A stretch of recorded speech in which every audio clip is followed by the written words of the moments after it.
ओम क्लीं वंदे महापुरुष दयानिधि परमहंसते चरणारविंदम। श्रद्धेय दर्शक वृंद, आज आलोच्य विषय है दृष्टि जेबे थिबो नाक दंडिकी आउ सबु पाठ मल कांडिकी। ठाकुर श्री श्री दयानंद परमहंस देव कहती जे तमर नाक दंडिकी जदि दृष्टि थिबो तुम विश्व ब्रह्मांड रे जिते पाठ अच्छी सबु पाठ तुमको अवगत हम, किंतु ताकू छाड़देले आउ कौन सी पाठ नाही विश्व ब्रह्मांड रे। तेणु आज आम देखा जे दृष्टि नाकदंडिकी रहिले केमिति आमर सबु पाठ अवगत हुए से कथा भितर आम जानिबा। ये विषय मध्य श्रीमद् भगवत गीता रे 6 अध्याय 13 श्लोक रे मध्य एक कथा अच्छी कौन ना समकाय शिरोग्रीवं धारयन् नचलं स्थिर संप्रेक्ष्य नासिकाग्रंशं दिशश्चा नवलोकयन्। अर्थात काय शिर ग्रीव अर्थ बेक।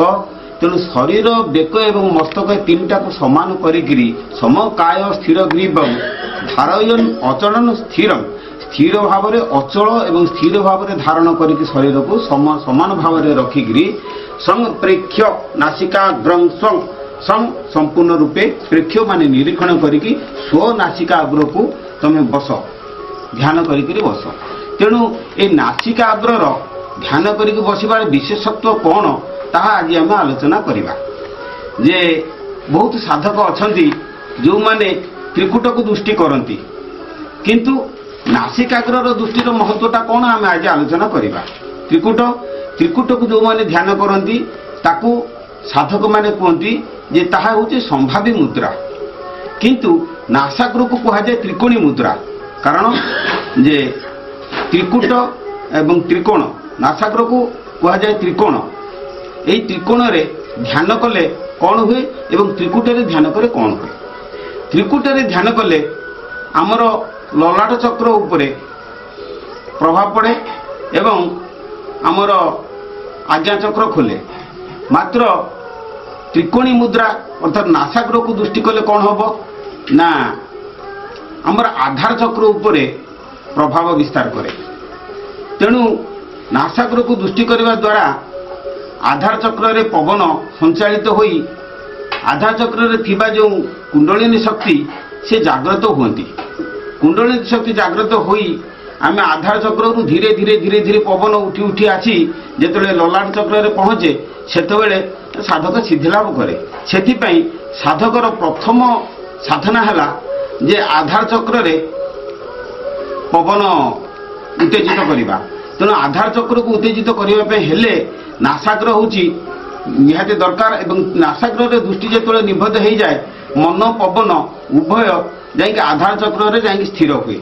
सेथिपई ठाकुर मध्य कल्पलतिका सप्तशाला रामचंद्र सप्तशाला छेदन 11 पद्यर मध्य कहिसेंती जे कुलकुंडलिनी जाग्रत बाबू होइबो जे रे सकल सिद्धि तू लभिबू ताहा सुन तू एबे।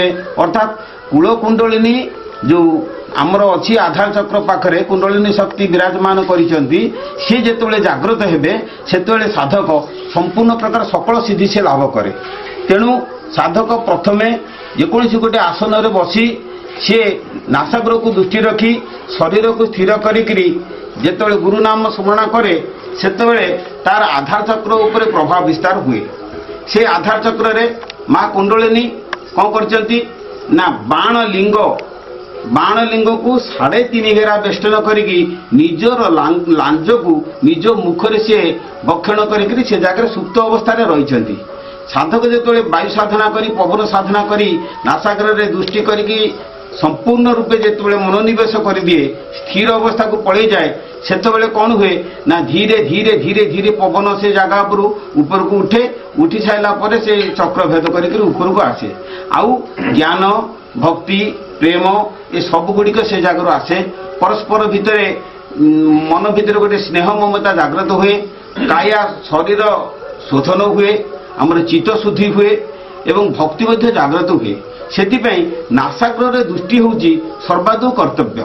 यही नासाग्र दृष्टि आमर करबा पई श्री श्री ठाकुर दयानिधि परमहंस देव ये प्रथम उपदेश दियंती जे तमे प्रथमे नासाग्र को दृष्टि कर। यही परिप्रेक्षी में दिने मु आम ठाकुर श्री श्री दयानंद परमहंस को पचारि जे ठाकुरे जे बहुत साधक तो से माने त्रिकूट को दृष्टि करुचंती आमे कहीं नासाग्र को दृष्टि करवा सी कहले ना ना प्रथमे आमे जेतले त्राटक जोगरे नासाग्र को आमे दृष्टि करवा जिते दृष्टि निबद्ध हो साधक जो अंतर्मुखी हो तार मनटा से धीरे धीरे से दृष्टि नौटिब एवं जिते पवन उठी उठी जो आज्ञा चक्र पाखे पहुंची साधकर दृष्टि बड़े बड़े जाकि त्रिकुटा निबद्ध हो आम चाहिए दृष्टि करें से दृष्टि तार बड़े बड़े निबद्ध होते से उपदेश दियंती प्रथम प्रत्येक लोक सी प्रथम गोटे आसन दियंती पद्मासन रे बस एवं तमे शरीर को सीधा करिकी मेरु मस्तक को तमे सीधा करिकी मेरुदंड को सीधा करिकी छाती कुठेली आग भर पृष्ठ मजा को सीधा कर ओष्ठ को कंठ आड़े निय मस्तक सीधा भावे थुओ ए भावे शरीर रक्षिण आज्ञा चक्र को कर ध्यान।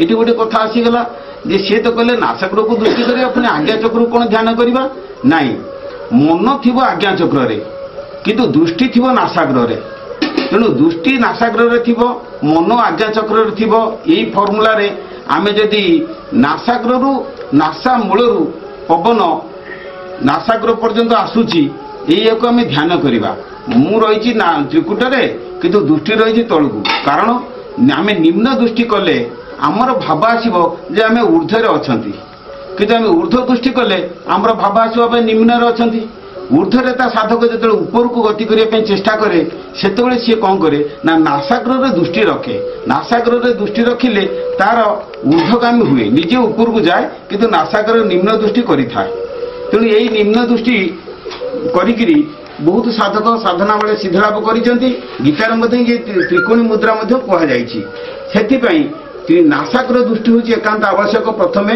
कहीं आम जो ऊपर को उठा धीरे धीरे आम चक्रभेद करवा से प्रथम आधार चक्र ऊपर को उठी उठी आसवा कुंडलिनी शक्ति धीरे धीरे जाग्रत हम शरीर शरीर निरोग हम आउ कौन हम ना दंत को दंत लगे एवं आमर ओठ को ओठ लगे दंत को दंत लगे दंत मूल जिह्वा रहा नासाग्र दृष्टि रखिकी गुरु नाम खाली स्मरण कर धीरे धीरे स्मरण कले कौन हम ना तमर अनाहत नाद सृष्टि हम साधकर मन जेते अंतर्मुखी हम से अनाहत नादटा तार से प्रकट हो उठिब ये जिनसर सरल सूत्र आम परवर्ती अध्याय जो वायु साधना आम से गुड़ाक सब बुझा तार टेक्निक बुझा कौ कौशल पवन आम धीरे टाणा और छाड़ा एवं कौ सूत्र आम ऊपर को जापर एवं मुख्य मार्ग आम दर्शन से किंतु एबे बर्तमान प्रथम जो नासाग्र दृष्टि कहुच्छी से नासाग्र दृष्टि की रखा हूँ एकांत समस्त काम्य से नासाग्र दृष्टि आम प्रथम साधना बसवा पड़ो। बर्तमान अध्याय आम तार पुंखानुपुंख आलोचना करवा। जय